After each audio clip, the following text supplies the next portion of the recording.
Percy was working in the coal mines. He was feeling bored and lonely, with only the silly freight cars for company. "Cheer up, Percy," said his driver. "Sir Topham Hatt has told me that we must be here again tomorrow. We've just got to make the best of a bad situation." "I'll try, sir," sighed Percy. Next morning, the freight car started teasing Percy. "Percy, Percy, green and small, he's no use to us at all. Around the yards he'll puff and blow, but on the hills he's oh so slow. Be quiet." Then he took the freight cars to the coal hopper to be loaded up. Percy still felt glum as he puffed up to the top of the hill. He parked his freight cars and then set off back down to the mines. Not even the cheerful sight of Bertie the bus could bring a smile to Percy's face. "What's the matter, Percy?" asked Bertie. "Nothing exciting ever happens. That's the matter," sighed Percy. "It's just coal, coal, coal, and cars, cars, cars. I'm bored, bored, bored." "Excitement is surprising," observed Bertie. "You never know when it'll happen. Otherwise, it wouldn't be exciting. Toodle peep." "It would be surprising if something surprising happened," muttered Percy. Later, he stopped by the water tower for a drink. "Hello, Percy. How are things?" asked Toby. "Boring." "Well, why not have a few fast spins on the turntable? You'll like that," said Toby. "I think it'd just make me giddy." Percy's driver interrupted.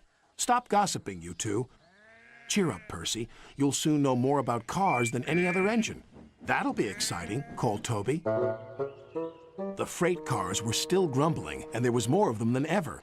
"You're much too small to pull all of us. We want another engine or we'll be struggling up the hill all night." "All night, all right. You can puff and blow, but on that hill you're still too slow." Slow yourself," stuttered Percy.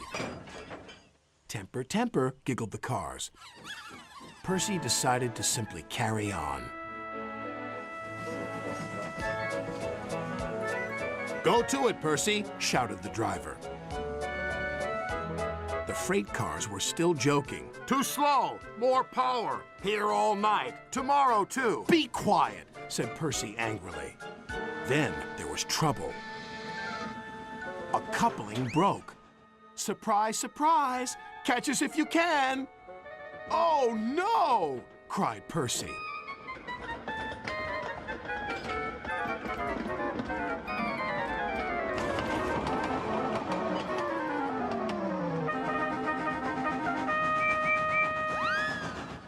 Percy's driver told the signalman, and the yard foreman told Sir Topham Hatt what was happening. "They're heading for the big hill. It'll slow them down, but they may roll back again, right into the village."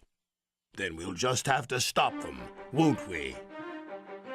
The chase was on.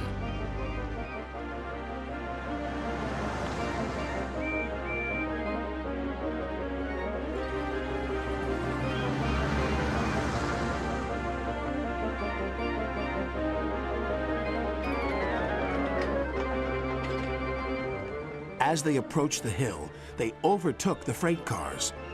Sir Topham Hatt and Bertie screeched to a halt and waited for them near the top.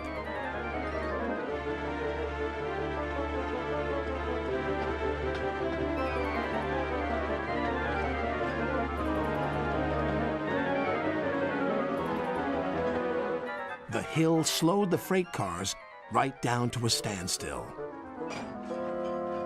Then the men quickly put wooden blocks behind their wheels so they couldn't roll backwards. The freight cars were now secure. Just then, Percy arrived.